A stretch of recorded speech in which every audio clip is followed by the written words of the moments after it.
Saudara yang terkasih di dalam Kristus, Pasamuan GKJ Argo Mulyo, sore hari ini kita akan bersama-sama menikmati anugerah Tuhan di dalam PPA sore hari ini. Oleh sebab itu sebelum kita menerima sabda Tuhan, kita bersatu di dalam doa. Ya Allah Sang Sumber Kehidupan, kami bersyukur sore hari ini Tuhan akan menyapa kami melalui kasih firman-Mu. Oleh sebab itu ya Allah, bersabdalah, karena kami siap untuk mendengarkan. Di dalam Kristus Sang Sumber Sabda yang hidup, kami berdoa. Amin.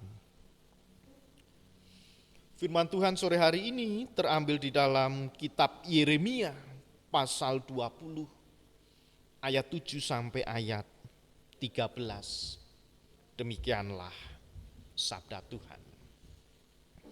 Engkau telah membujuk aku ya Tuhan, dan aku telah membiarkan diriku dibujuk. Engkau terlalu kuat bagiku dan Engkau menundukkan aku. Aku telah menjadi tertawaan sepanjang hari. Semuanya mereka mengolok-olok aku. Sebab setiap kali aku berbicara, terpaksa aku berteriak, terpaksa berseru, kelaliman, aniaya. Sebab firman Tuhan telah menjadi cela dan cemooh bagiku sepanjang hari.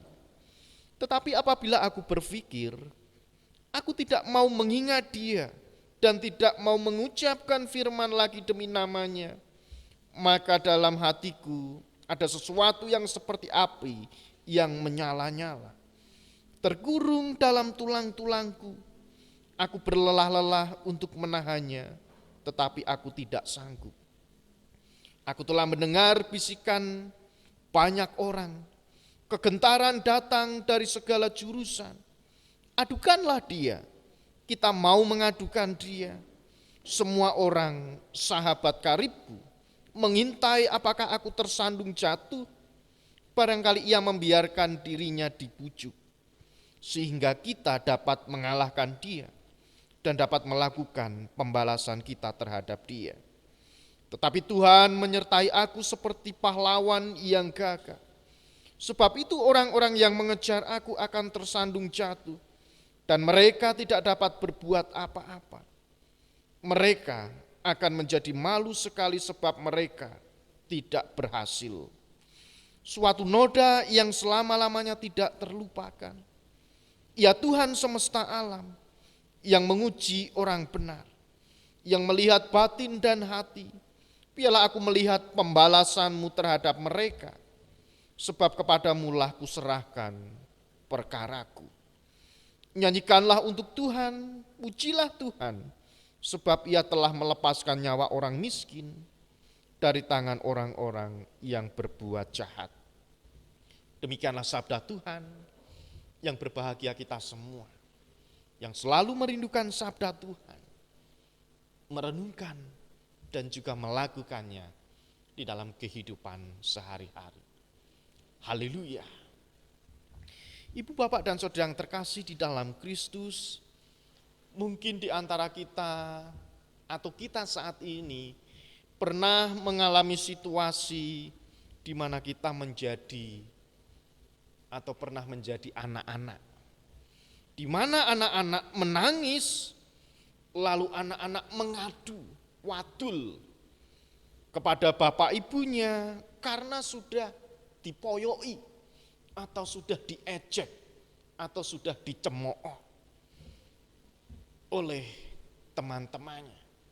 Karena anak-anak itu sering bercanda, sering guyon, dan akhirnya guyonan yang dilakukan membuat kita merasa dicemooh, diejek, dielek-elek, dan akhirnya kita sakit hati, menangis, kita lapor, kita mengadu kepada orang tua kita. Oleh sebab itu, hati kita akhirnya berkata, kalau begitu aku tidak mau bermain lagi dengan dia. Kalau begitu aku tidak mau berkawan lagi dengan dia. Aku tidak mau keluar.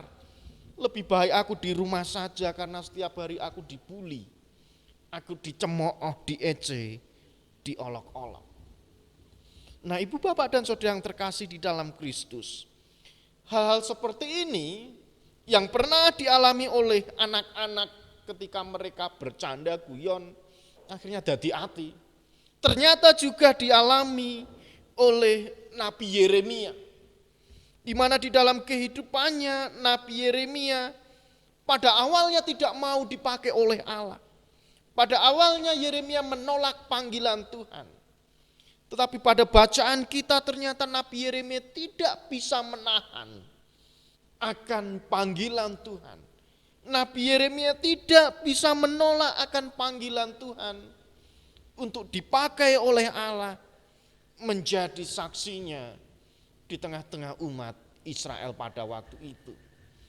Ketika Nabi Yeremia tidak mampu menolak akan panggilan Tuhan, ada sesuatu yang dialami, dirasakan oleh Nabi Yeremia. Ketika Yeremia berkata, ya mau dipakai Tuhan, ternyata Nabi Yeremia dicemooh. Nabi Yeremia diece. Nabi Yeremia diolok-olok. Dan bahkan dibuli oleh orang-orang yang pada waktu itu tidak suka. Dibuli oleh orang-orang yang pada waktu itu ingin menjatuhkan Yeremia. Inilah yang dirasakan, yang dialami oleh Yeremia ketika ia dipanggil oleh Allah untuk berkarya di tengah-tengah kehidupan umat Israel. Akhirnya dia merasa sakit hati. Dia mengadu, wadul kepada Tuhan. Tuhan, semuanya ini terjadi karena aku menerima panggilan, karena aku menerima menjadi anakmu. Tetapi apa yang terjadi? Memang semuanya itu harus terjadi di dalam kehidupan orang percaya. Bahwa menjadi pengikut Tuhan, bahwa menjadi orang Kristen itu tidak mudah. Dan bahkan sering terjadi di dalam kehidupan kita. Dan bahkan sering dialami oleh anak-anak ketika guyon, ece-ecenan, poyok-poyokan. Sering dilakukan kepada kita orang Kristen yang masih anak-anak. Weh, jadi wong Kristen kok nek mati disalib, dipenteng. Sering terjadi dan dialami oleh anak-anak Tuhan. Terkhusus anak-anak kecil yang pada waktu itu atau saat ini kita menjadi pengikut Kristus. Kadang kita membuat sakit hati kita. Terkadang hati kita ini merasa bergejolak. Tidak terima akan apa yang terjadi. Tidak terima ketika Tuhan memakai dan memanggil kita. Tetapi Tuhan memiliki rencana. Tuhan akan berkarya di dalam kehidupan kita. Bahwa Tuhan akan menolong, memberikan kekuatan untuk kita menerima panggilan Allah di tengah-tengah kehidupan ini. Oleh sebab itu, kepada kita orang percaya, ada firman Tuhan yang mengatakan bahwa apa yang terjadi, apa yang akan engkau nikmati, apa yang akan engkau alami, itu akan ada masanya. Tidak selamanya orang Kristen akan menderita. Tidak selamanya pengikut Tuhan akan dicemooh, diolok-olok, diece, dibuli.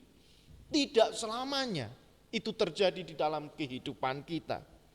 Dan bahkan Tuhan akan melawan, Tuhan akan menyertai. Tuhan seolah-olah seperti pahlawan yang gagah. Tuhan akan mengejar orang-orang yang telah mencemooh dan mengolok-ngolok kita. Dan bahkan di ayat yang ke-11, tetapi Tuhan menyertai aku seperti pahlawan yang gagah. Sebab itu orang-orang yang mengejar aku akan tersandung jatuh dan mereka tidak dapat berbuat apa-apa. Mereka akan menjadi malu sekali sebab mereka tidak berhasil. Suatu noda yang selama-lamanya tidak terlupakan. Inilah janji Tuhan kepada Nabi Yeremia. Ketika mendapatkan tekanan, celaan, cemoohan, dan bahkan bulian tidak hanya kepada lawan-lawannya, tetapi terkadang juga dialami, dirasakan.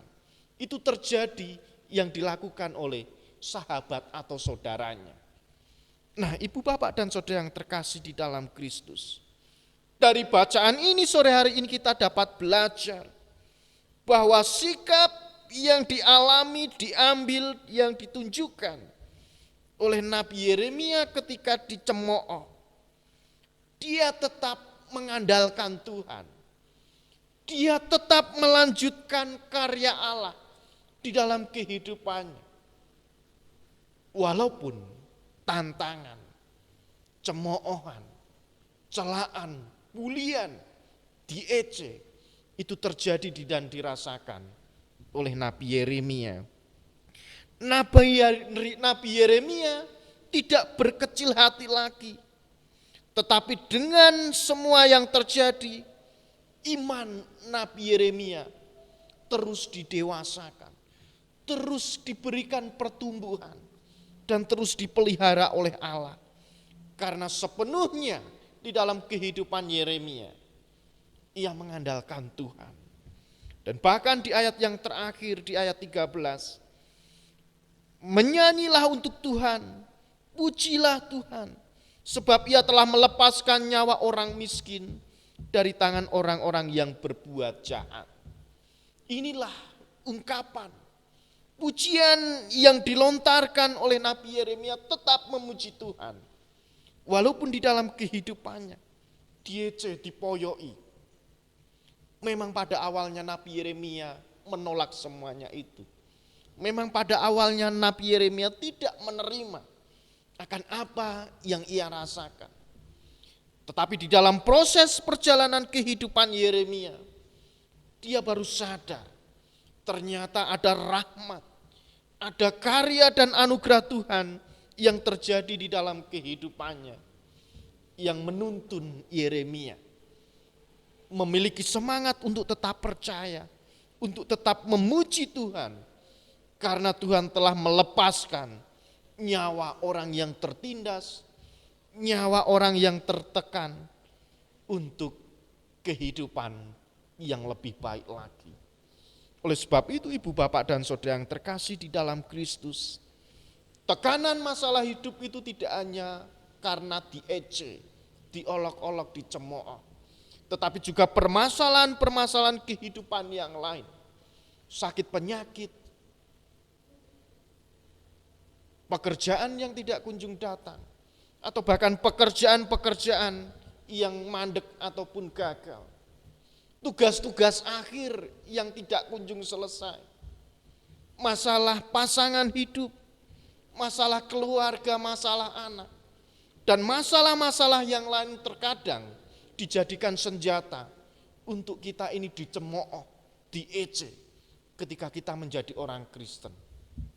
Tetapi ketika belajar dari apa yang dialami oleh Nabi Yeremia, dia tetap memuji Tuhan, dia tetap mengandalkan kekuatan dari Tuhan. Dan akhirnya Nabi Yeremia mendapatkan buah yang baik di dalam ketekunan imannya. Mari bersama-sama kita meneladani apa yang dialami dan dilakukan oleh Nabi Yeremia untuk kita bisa melihat karya Allah di tahun 2021 ini. Selamat berproses, selamat bertumbuh di dalam Tuhan. Roh Kudus menolong dan menuntun kita. Amin.